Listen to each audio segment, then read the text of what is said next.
Hey everyone, Danny here with the Addiction Prevention Coalition.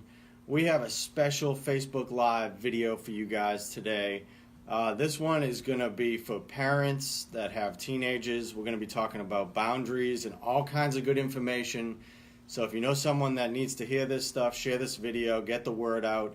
Today we have Chesie Roberts, who is a licensed professional counselor who does tons of work in this area. So Chesie, thank you so much for being with us.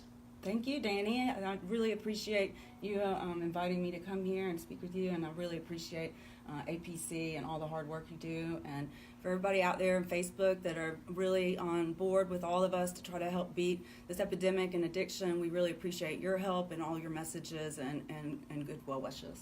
Great. Well, let's jump right into it. Today we're going to talk about a number of different things, but first let's start here. So you are the owner of CLR Counseling Group, which is in Birmingham, Alabama. So just tell us a little bit about your practice and how long you've been practicing. So for the first 10 years of my career, I worked inside of a treatment center, specializing in specifically heroin IV and opioid abuse. I also did co-occurring with that. Certainly there's anxiety, depression, bipolar, personality disorders, a whole host of other issues that obviously go along with heroin addiction. It was an awesome opportunity for me as a young counselor to get a whole lot of experience when you are treating the saddest, most destitute individuals. You really learn how to craft your skill, and so if you're able to treat the most extreme problems, then it's pretty safe to say that you can help everybody with a lot of their other problems. After I got out of the treatment center, I started my own private practice where I really wanted to be able to offer everyone substance abuse and mental health treatment. So what I do is I provide a designer concierge treatment plan, and that's for either substance abuse or mental health. So for instance, if someone comes to me and it's a mother who has young children and she says, Chesie, I know I need to get help, but I cannot spend 3 months away in a residential treatment center. So I work with them and we come up with a very specific designer plan that will work for the client and allow them to be on board and really excited about going down the journey of recovery. And it's so important that the individual that is seeking treatment is happy and excited about it. Well, that's a great work in the community. I know it's much needed. So let's shift gears a little bit. So we're talking about boundaries today, especially with teenagers. So let's just talk a little bit and give us your perspective on boundaries, practical steps that parents can take to set boundaries, and just how important that process is. Yes, I'm so glad that you chose this topic because it is so very important, parents out there, if you're really wanting to be able to set boundaries for your kids. Boundaries, I like to think of them as self-respect. It's a way of showing that we respect ourselves and we expect other people to respect that as well. We desperately want our teens to be able to set their own boundaries, but unfortunately, they are not able to do that as teens. So that's why, as a parent, we have to set them for them.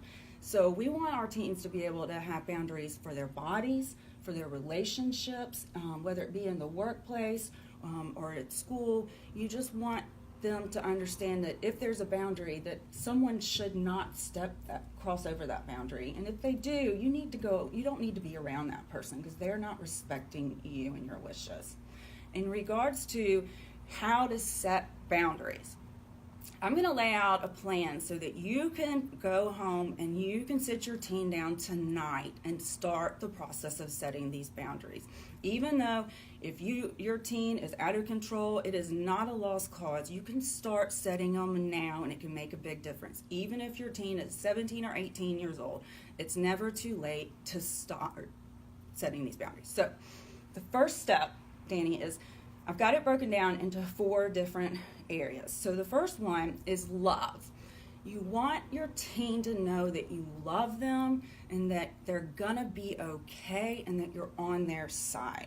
So it starts out with, I love you and you're gonna be okay. Everybody wants to know they're gonna be okay, no matter how old you are.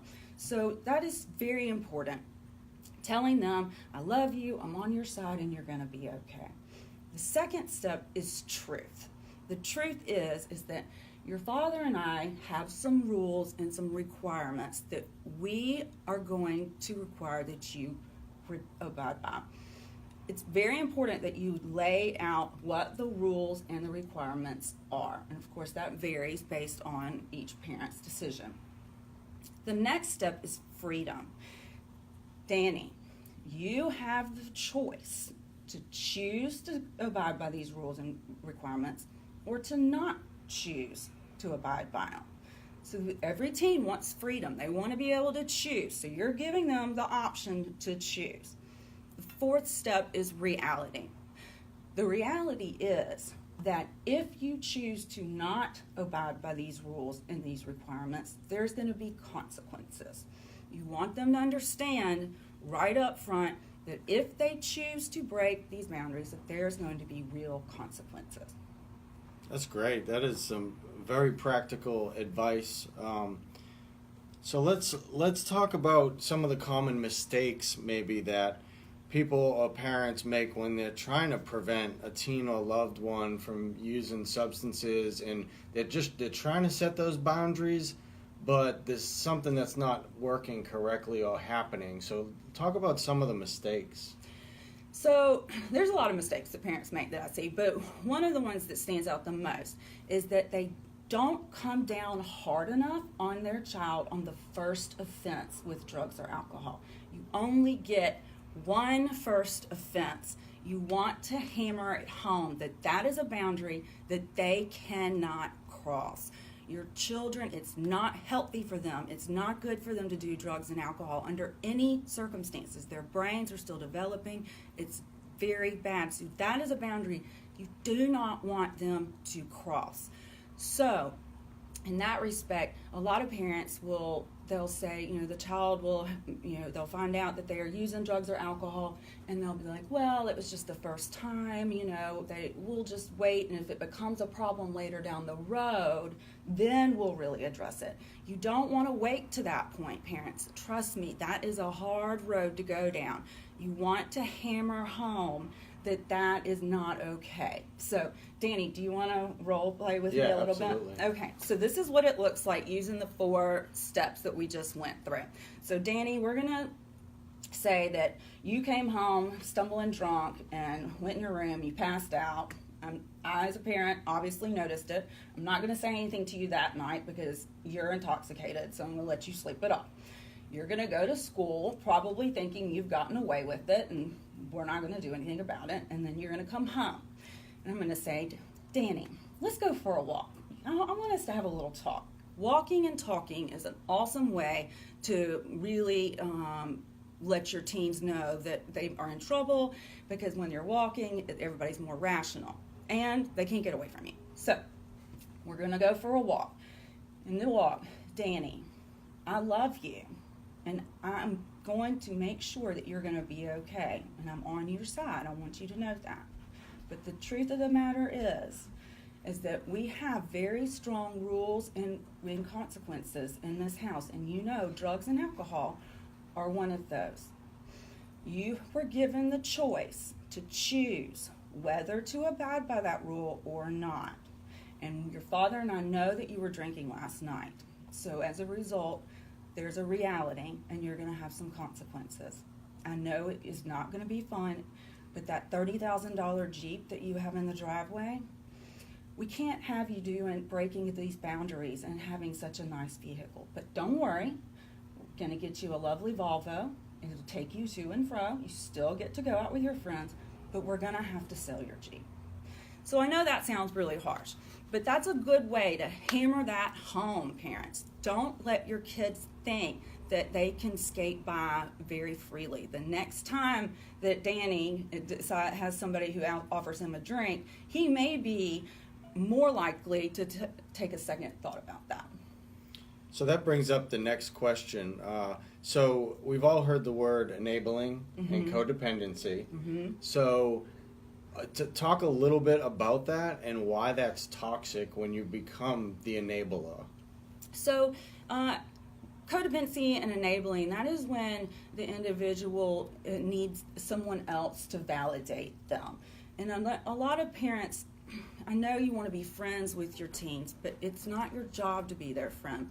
And I know we only have them in our homes for a very short period of time. We want to spend all our time with them, but the reality is that your teen doesn't want you to lean on them for emotional support. So the first thing I would say is you need to definitely keep your emotions intact. Your teens can't keep their emotions intact all the time. They're not fully developed. So you can go ahead and expect that your teen is going to be very mad at you. They're going to scream. They're going to yell. They're going to say, I hate you. That's just par for the course. But you do not want to reach that level of emotion with your teen, and you definitely don't want to exceed their emotion. You want to keep yourself calm because you have that ability to do that. They can scream and kick and scream all they want, but you are not going to let them start to get you off balance. If anything, when your teen is having an emotional outburst, you want to lower your voice if possible. And the best thing about this is it really ticks them off. If you get really quiet, it makes them really mad. So keeping yourself in check is so important when it comes to not being codependent or not trying to enable your teen. Don't let them set you off. The next mistake that I see is self-care. Parents, you need to go out with your friends. Go with your girlfriends to the mall. Go hang out. Guys, go play golf. Don't let all of your activities revolve around your teen. Seek out girlfriends that have strong minds that you can discuss whatever is going on in your life, or find a counselor as well, but don't lean on your kids for emotional support. They don't want their parents. They want to know that the parents are okay. So the third thing is let your teens suffer the natural consequences. I know personally that learning the hard way sucks really bad. So if you can let your teens learn the consequences the hard way, first off, it takes it off of you because you don't have to impose the consequences.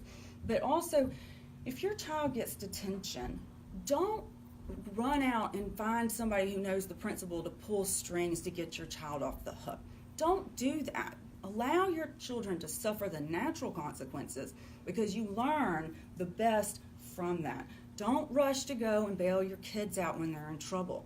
Let them understand that this is the hole they dug and they're going to have to sit in it. That's really good information because the human tendency, in my opinion, is to lean towards that because good parenting is so close to enabling, and it depends on the teen's behavior. So where one thing looks like, you pay for your child's vehicle, like you said, well, then you have another child who you pay for their vehicle, and it seems to be the same thing, good parenting, but they're not making the right choices and they're not doing the right thing. So what was good parenting for this child is now enabling for this one. Absolutely. So what you just said was perfect. And I think it's also important to, and certainly this goes against what our role play with the car. So that was a very extreme consequence. But that was the point for that was that the first offense is so important to hammer home and really a good 1, 2, 3 punch. But I find that parents make a lot of mistakes. So they over punish their children. So if your child comes in late from their curfew, don't ground them for a month. One problem with that is that you lose any other collateral to hold back from them because they've lost everything. So a lot of times they're like, well, what's it matter if I do? I'm already grounded. I can do whatever I want. So for instance, try to make the consequence match the behavior. For instance, if your teen comes in 30 minutes later than curfew, then maybe you make them come in 30 minutes earlier for the next week or so. So they can actually understand that the consequence matched what the behavior was. That's great. So if someone's watching right now and they have a teen or they themselves need counseling, tell people how they can get a hold of you. You can find me on my website at theclrgroup.com. I know it's really difficult navigating through these teen years. It's emotional. You get at what's in, especially single parents. They don't have another person to lean on, and you're having to do all the work, and it's very, very difficult. Feel free to seek out a substance abuse professional or a counselor to help you navigate through this time. It's very important to talk to your teens about drugs in a very specific way. And if you don't know how to do that, then you need to find someone who does, because your teens need to know more than just don't do drugs. They need to know what that drug is, what it looks like, if it'll kill them the first time, if it won't, or how it's going to look down the road. The more you can tell your children, the better. You want them to be able to recognize a drug and know, Mom told me that that drug could ruin my life, so guess what?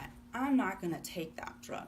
But if you don't know how to go about navigating these, or your teen is out of control and setting these boundaries you don't feel is going to be enough, then come and talk to a counselor, and we'd be happy to help you. Well, great. Guys, again, thank you so much for tuning in. Chesie, thank you so much. Such Thank you, an Danny. informational video. So, again, to get in touch with Chesie, you can go to the website, theclrgroup.com, and she's right there in Birmingham, and I know she would be absolutely happy to talk with you and to help you in your situation. So stay tuned for more Facebook Live videos coming up. We got some great interviews, so we'll see you soon.